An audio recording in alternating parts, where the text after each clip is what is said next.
Intensity, interrogation. Those are some good words to describe Boruto Vortex chapter 14.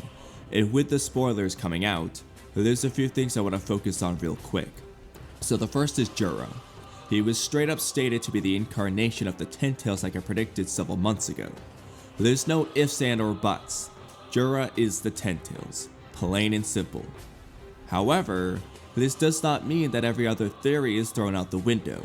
There are still ways to tie Jura's identity to other characters. It's just a matter of whether or not they go that route, but I'll leave it at that for now. I'll do a video on the topic eventually. Also relating to the Shinju, the new Shinju that was born was confirmed to be the same as the one in Koji's vision. And I'll be honest, I'm a little disappointed that he did it so early without letting it hang in suspense for a while longer. But at least they didn't 100% for sure confirm his identity yet, based on what I've seen as of this recording. It's just blatantly obvious that he's from the Sand Village since Kankuro was making the phone call, meaning he's either Shinki or Gaara, which I have a video on that I'm about to release in 1 or 2 days.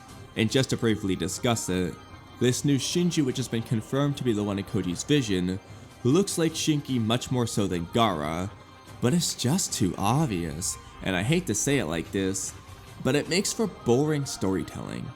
Where is the mystery and the deception? That's literally the motto of the ninja.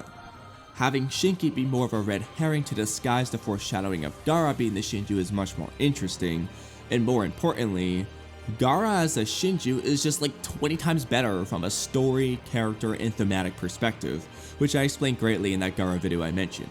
Shinki just won't hold as powerful of a narrative and thematic effect as Gaara would, and unlike Gaara who has already completed his character arc, the only thing we actually know about Shinki in the Boruto manga is that he is an incomplete character who needs to grow. That's his one and only scene of dialogue, so I think it makes far more sense to have Shinki the character enter the story because of Gaara the Shinju, rather than the other way around. But again, more on that in that other video.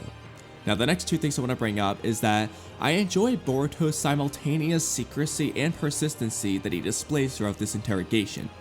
Whether it's Sabiki or the elders scolding him, Boruto refuses to reveal Kashi Koji's identity, and he refuses to sell out Kawaki by telling them where Naruto is and why he's there. And there's not a whole lot to say about that, other than that I think it's cool.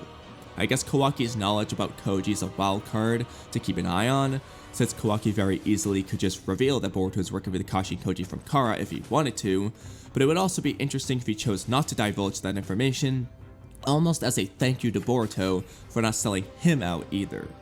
Now the last thing I want to mention is that Mitsuki helps Boruto break out of his handcuffs and interrogation quarters, which I thought was really cool, especially for Mitsuki's character. It was just a quick moment, but it shows that Mitsuki has probably accepted Boruto back into his life, so I'm hoping to get more from Mitsuki moving forward. Now on the other end of the spectrum, this chapter definitely makes it seem like Mitsuki, Ada, and Damon were just sitting there chilling while the village was being invaded for the second time, rather than dealing with Mamushi while everything was happening. Which is a bit annoying since they didn't even show Mitsuki worried about the fact that everyone is in danger while he has to stay there and watch Ada and Damon, so it makes it seem like the guy just doesn't care, like the old Jin apparently don't either. And it's not like Mitsuki even cares about following the mission that much anyway, since he was perfectly fine with leaving the apartment to go fight Boruto back in chapters 6 and 7, so why on earth he doesn't just do it again is beyond me. It makes no sense, but whatever. Let me know in the comments what you think about these topics I discussed today, and let me know if there's any other points from the chapter you found particularly interesting. Watch this video here for more of my content, subscribe and like the video if you enjoyed it, and turn on notifications so you don't miss out. Thank you so much for watching, and I'll see you guys next time.